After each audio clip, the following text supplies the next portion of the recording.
Yo, what is good, Knicks Nation? Welcome back to Knicks Media. This is Richie, and I want to give you guys my thoughts of last night's game against the Los Angeles Lakers. I'm sorry I was unable to go live or make a post-game after the game. I was unable to do that last night, so I want to make sure I made a video this morning and give you guys my thoughts because last night's game was absolutely insane. Obviously, we did not get the W, and it's very disappointing because we had a big-time lead the entire time. We were up 21 points in Los Angeles. We get off to a crazy start, one of the best starts of the entire season, to the point where, like, what type of Knicks team is this? Where has this team been all year? Everybody was clicking in all cylinders, and then we collapsed in the third quarter. We scored like 13 total points, but then RJ Barrett happens, and he forces overtime.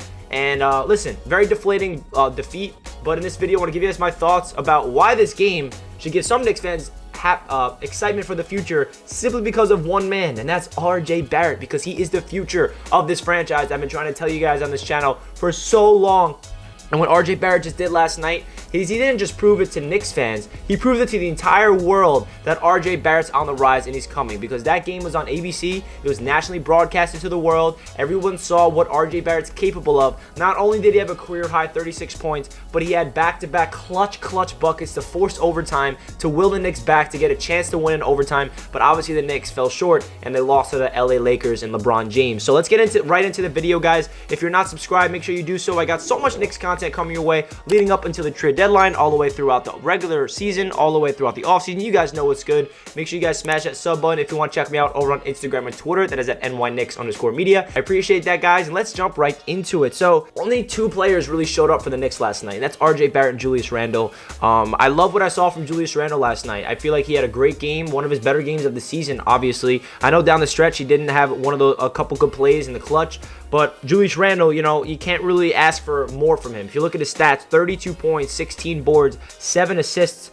on 11 of 22 shooting and 2 blocks, 8 of 10 from the free throw line. You know, Julius Randle had one of his better games of the year. Now, will this continue? Will he be consistent? Because that's been the issue with Julius Randle. Feels like he has one game like this every 5 or so games. So let's hope that he can continue this, because I know that the trade deadline's approaching. I know that a lot of Knicks fans want him gone. I personally don't see it happening. I could be dead wrong, but I just don't see the Knicks moving off of Julius Randle at all. I really don't. I feel like they're going to commit to him and RJ to being the two guys that are going to build around. But hey, I could be wrong. I feel like other veterans around those two are the ones that are going to be shipped, like a Kemba Walker, potentially like a Burks, or maybe even a Fournier. But outside of Randle and RJ, nobody really showed up. Fournier did not have his usual magic that he's been having the past month or so. He only had 15 points on 5 of 14 shooting. He missed a crucial shot in overtime. Kemba Walker only 7 points. Mitchell Robinson only 4 points, 11 boards. Off the bench, Alec Burks, I'm over him, man. I really am. Only 12 points. Noel 5, Obi 4, Grimes and Quickly 0 points apiece. I mean, Quickly only had 4 minutes, which is crazy.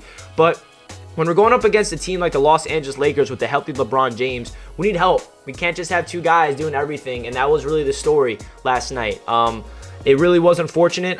Someone like Alec Burks, I just don't understand why Tom Thibodeau is obsessed with him and why he gets all the minutes and Cam Reddish continues to just rot on the bench. Alec Burks does so many things that drives me insane. All he does is drive to the rim and try to draw contact and try to draw a foul. I mean, he did a good job. He went to the free throw line 8 times and was 7 of 8 from the free throw line. That's great. But Alec Burks, I just feel like whenever he's on the floor, the ball's in his hand too much and he just doesn't get his teammates involved. I know they had 4 assists, but I don't know. Maybe I'm not the only one. Maybe some people disagree with me and like Alec Burks. I'm just really over him. I feel like he's a veteran that goes out there and I don't really like seeing him on the Knicks anymore. I really don't. If the Knicks can move on from him, I'd be okay with it. Nothing against Alec Burks. I love what he did with the Knicks last year and earlier this season, but I'm kind of over him, to be honest. And then outside of that, man, there's really nothing else to talk about besides the great play of RJ and Randle and the collapse. You know, the collapse was real.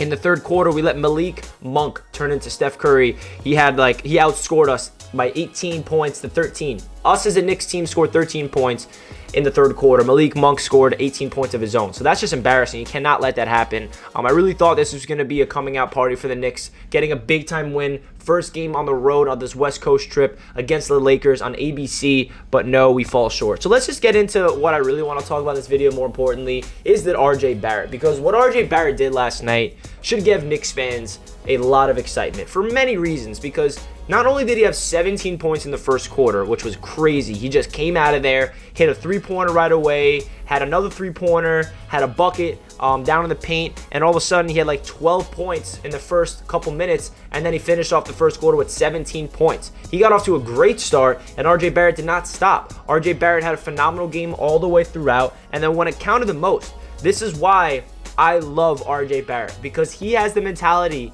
of being the number one option, to being the leader of this team. As the youngest player on the roster, okay, so where were we? We were down by like 9 points late in the fourth quarter. It kind of felt like the game was slipping away. I had no hope. Fournier hit a big-time three-pointer, and then the Lakers go down there, and I think we get a stop, and RJ Barrett gets the ball, goes coast to coast, dunks on top of Anthony Davis and Russell Westbrook. The craziest dunk you'll ever see from RJ Barrett in the clutch. Just absolutely ridiculous, which is great to see. And then it cuts it to 3 points. And then the Lakers get the ball. And then I think they either miss both free throws or we get a stop. And then, oh no, we do get a stop.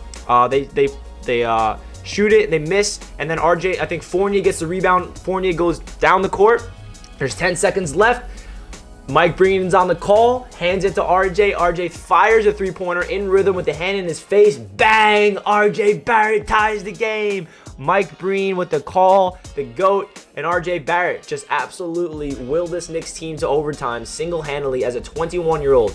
That is so important because I know that we lost the game, and I feel like every Knicks fan understands the reality of where we're at right now with this team. We're 5 games under 500, unfortunately. The playoffs seem to be out of the reach. I mean, we still are a game and a half behind the 10th seed, which will get us in the play-in tournament, so there's obviously still hope that we can somehow get some wins together to get into that play-in tournament.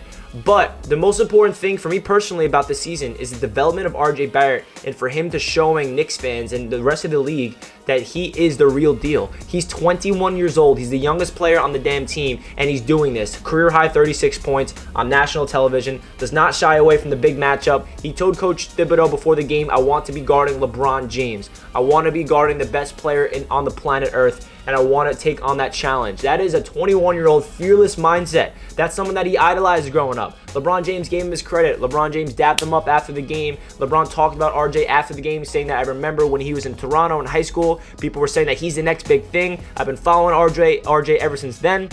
And then LeBron said, RJ is built for this. RJ is meant to be able to handle the New York media because he understands, LeBron James said, that it's not easy to survive in New York, and RJ is doing a great job at that, which is why I always believed that no matter what type of RJ Barrett we get on the floor, and LeBron said it perfectly, he's going to get his ups and downs. He's going to go through some bruises like a young player, especially for the Knicks.